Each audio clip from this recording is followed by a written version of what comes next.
Hi guys, welcome back to my channel. If you're new here, my name is Mackenzie. I am a homeschooling mom of 4 kids.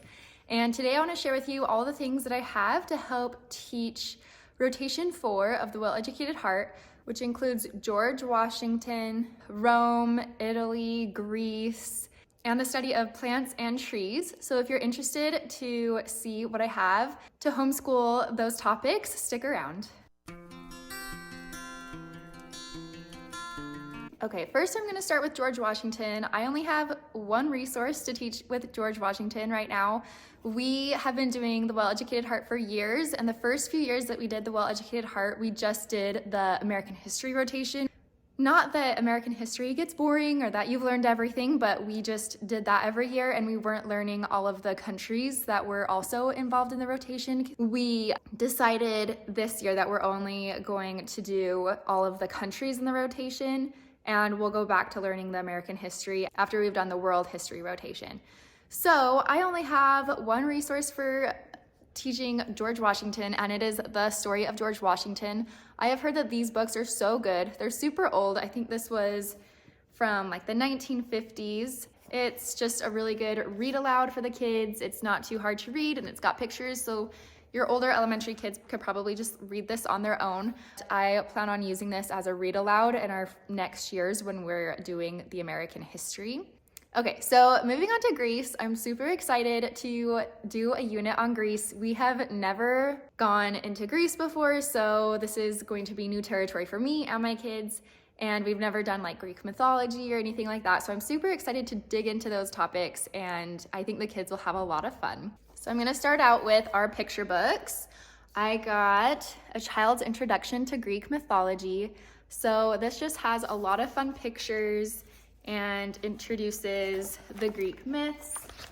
So I think this one will be a fun one for them to learn about just everything that the ancient Greeks believed in and all of the myths and everything. I think that will be fun. I also got this book on Amazon, so I'm excited to read more on this one. We also have been reading a lot of the tales from ancient Greece and Rome and Italy, and this is from the Well-Educated Heart. This is from their imaginative series that you can buy on their store, but this has just brought it to life. It's been a lot of fun. We've only read like a couple pages so far, but my kids really like the stories in this book, so we're gonna keep reading this while we're learning about Greece. Another picture book I got is Pegasus, and so this is fun. My kids only know about Pegasus from Hercules, which is a movie that we'll probably watch when we're done learning about Greece.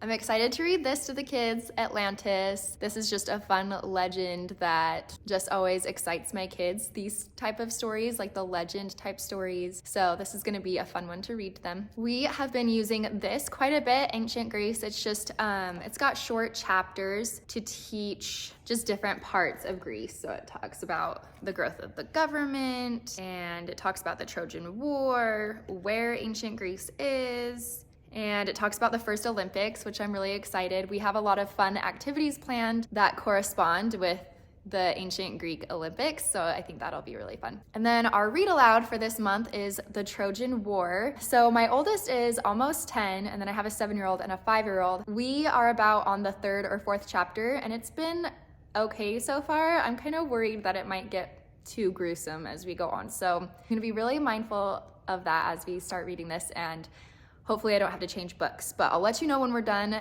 if this turned out to be a really good book to read to my younger elementary school kids. Okay, I found this game on Amazon and I'm super excited because I always like to find a game to correspond with whatever time period we're learning about. My kids love doing games. I feel like they learn a lot better through games, and it gets them to interact with each other and learn how to be good sports. And so I picked up Zeus on the Loose, and this one just looks really fun. I'll probably have to help my youngest, or not my youngest, but my 5-year-old play this game, but I think my 7 and 9-year-old will be okay. So this one looks really fun. It's just a card game. Okay, so some crafts and activities that I have planned is we are going to make an Olympic torch, and here's a picture. So I'm really excited to make torches. We're just doing it really simple out of like tin foil, and we're just wrapping it into a torch shape and then just taping in cutouts of red, orange, and yellow paper and just like taping that on the inside. So it's a super easy, simple craft. I like to do these crafts while I'm doing the read aloud so they can listen and keep their hands busy while I am reading to them. And then the last thing, when we're done with learning about Greece, I'm going to make an Olympics competition in our house. Maybe we'll do a relay race or pull out. We have like a target and Nerf guns that we can, practice our archery skills. We could pretend it's a bow and arrow. Maybe I can make like a ninja course or something to show like their athletic abilities. And I was thinking of getting them medals once they accomplish all of their Olympic games. I do not have a whole lot on the topic of Rome, but I did find this book and I found it very interesting, and I think it will be really fun for my kids to listen to. So we'll probably do this as a read aloud, part of our morning time. But this is a story of Roman planning construction. It has a lot of pictures, which I think will be really good. So it will teach, how they made the bridges. They can learn about what Rome looked like. I'm excited to read this with them.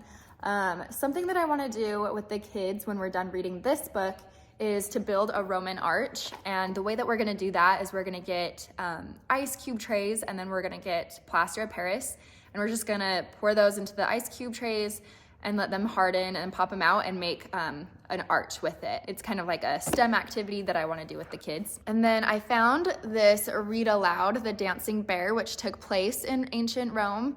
And so we will be reading this, and I've heard that this book is really good. It's a classic, so it should be a good one. Another activity I want to do with the kids to enrich Rome is we're gonna make a Roman cake. I will put the link in the description below for the cake. I think it's like an apple cake, but it's from Rome.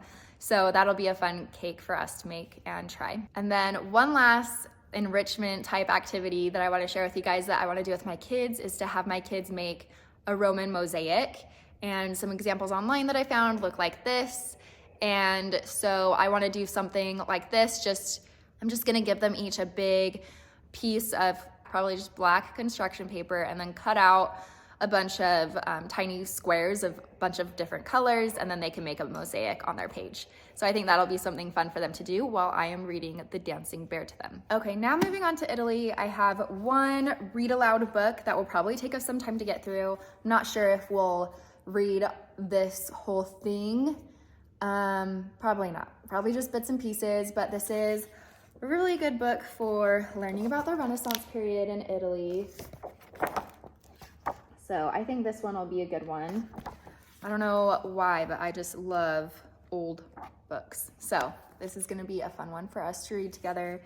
And then this is a book that I have seen everywhere. It's also in our 5 in a row book. So we might do the 5 in a row activities along with this book when we read this book. And then I also found Angelo, and we have read this story before, but it's a really good one. So I'm excited to pull this one out for them again.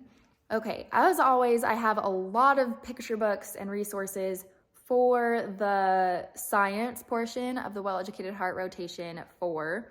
And so I've got a lot of trees and flower books. So the first one is A Tree is Nice, and this is a really good story. It just talks about all the benefits of trees, and it's just a good short read too. So this is just a fun picture book. Not super educational, but just increasing awareness of our use of trees and how they are beneficial to us and the environment. And this one is The Tree Lady, and this one is a cool book. It's on the history of Balboa Park in San Diego. And it's about this this lady who loved the science of plants and trees, and she learned how to create Balboa Park really beautifully. It's kind of cool to learn the story about her. And then I have The Gift of the Tree. So this one also talks about how the trees are beneficial for the environment and for us. And this is a super fun story, The Tiny Seed. It just talks about the journey of a seed and finding a spot in the ground and becoming a plant. And it just talks about the many different ways that a seed can travel to a new place. I have not opened these up and read these to my kids yet, but I saw these and I just thought they were super cute. I love the artwork on them. And so they are from the Nature All Around series. So trees and plants. The inside, they are educational and the artwork is really pretty. So, and I feel like the reading is also not super heavy in this book. So it's just kind of a good one to look at the pictures and the diagrams and everything. I really like this next one. I feel like we've learned a lot from this book last year when we did the rotation, and that is The Magic and Mystery of Trees. So this one I highly recommend if you are needing some resources on learning about trees. This is a really good one. My kids love it so much. The pictures are so pretty. And it's not like one of those books that are just for like preschoolers and first graders and stuff. There actually are a lot of things that I learned in this book too, so. And then another one that I love is more about flowers, but it's What's Inside a Flower.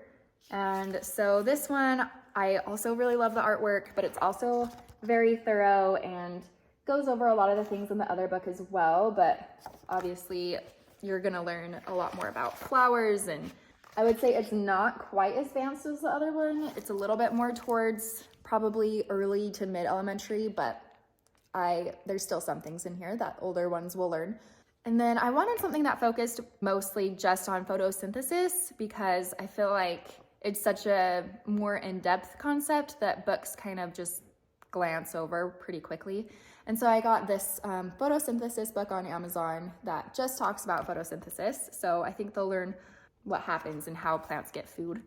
And then this is one that I remember from my childhood that I just love, and I feel like every house needs this book, but it is by Shel Silverstein, which everybody loves. It's The Giving Tree, and this is just such a sweet story about how the tree just keeps giving to this boy. It's a good book. It's one that I'll probably bring out for my kids every year. This is another one from my childhood. My daughter got this one for Easter, and it is Miss Rumphius, and this is on making the world more beautiful, or how Miss Rumphius made the world more beautiful by planting flowers. So this is just a feel-good picture book. And then another one that goes in depth more on science of plants is Trees, Leaves, Flowers, and Seeds. So this is a Smithsonian book, and it is jam-packed full of information, but it also has a ton of pictures. So even though there's a lot of pages in this book, there's a lot of visuals.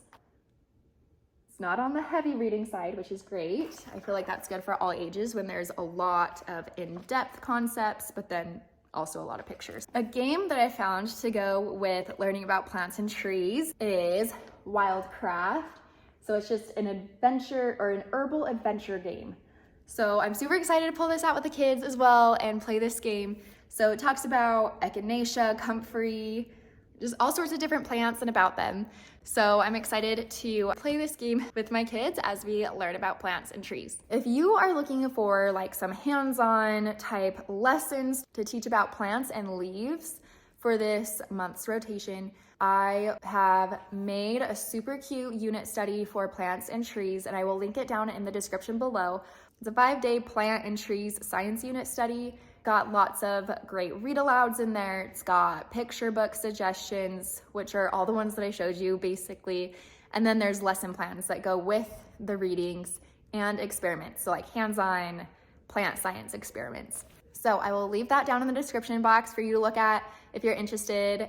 And I am still looking for more resources for all of these different topics. So like always, if there is anything that comes to mind that you love that I did not show, please post it down below in the comments so that I can go check it out as well. Thank you so much for watching this video today. Go ahead and give it a thumbs up if you liked it and subscribe, and I will see you here next time.